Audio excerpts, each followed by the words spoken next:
We just got back from an amazing stay in Rome, Italy with our baby and toddler, and today the goal of this video is to talk you into staying near the Vatican for your next trip. This was our second time being in Rome. The very first time we stayed right by the Colosseum, which was fun. It was great for our first time, but I will say it was busy and crowded. So this last trip that we took, it was our kids' first time, but it was my husband and I's second time. So we decided to actually stay near the Vatican, and we were really happy with our choice. We stayed at the Best Western Plus Hotel Spring House, and we really enjoyed this hotel. The room that we got was actually 2 levels, and on both of those levels they had a big bed, so there was plenty of room to spread out. Another thing that we really loved about this hotel was that the breakfast in the morning was so good.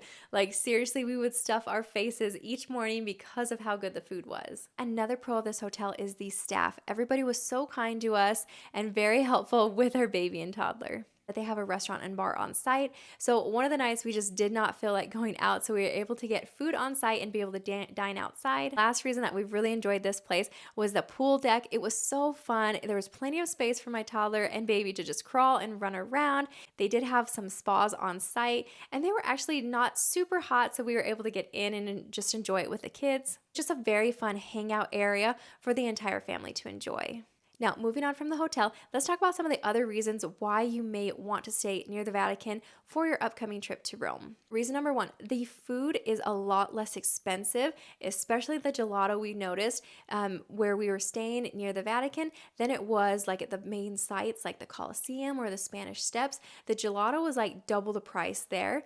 So we were actually able to save quite a bit of money by staying near the Vatican. Number two, you're not going to be fighting with the crowds. Where we stayed, it was very local area. And so this was where the people were living, and it wasn't necessarily like a tourist-centric area. So we were able to take fun morning and evening walks without having to fight the crowds that you're going to find like at the Spanish Steps. Reason number three is that if you want to see the Vatican, you know that those lines during the day can get so long. Like honestly, we were walking by and the wait would have been hours and hours to just get inside. And when you're with a baby and toddler, you know that that wait is just unreasonable. So one of the nights we actually decided, yes, we know all the museums inside of the Vatican are closed, but the Vatican grounds itself were still open. So we decided just to walk up there from the hotel and just walk around the Vatican. And it was such a fun family memory. Honestly, this is going to be one of those core memories for us as a family. Yes, I will say, if you want to visit the museums and things, you're going to have to visit during the day. But if you just want to go to experience the Vatican, going at nighttime was amazing. And it was so fun just to be able to walk from the hotel.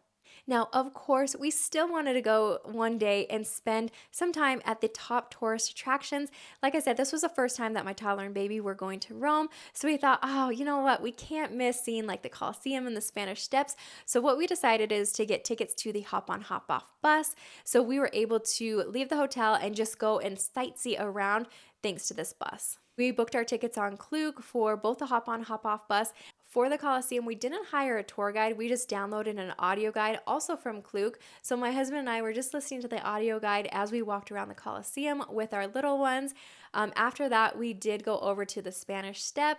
We got to throw a little coin into the fountain. Honestly, this is going to be a core memory for my toddler as well because he really enjoyed the whole concept of making a wish and then throwing the coin in. We found that even though we were staying near the Vatican, it was pretty easy to get downtown.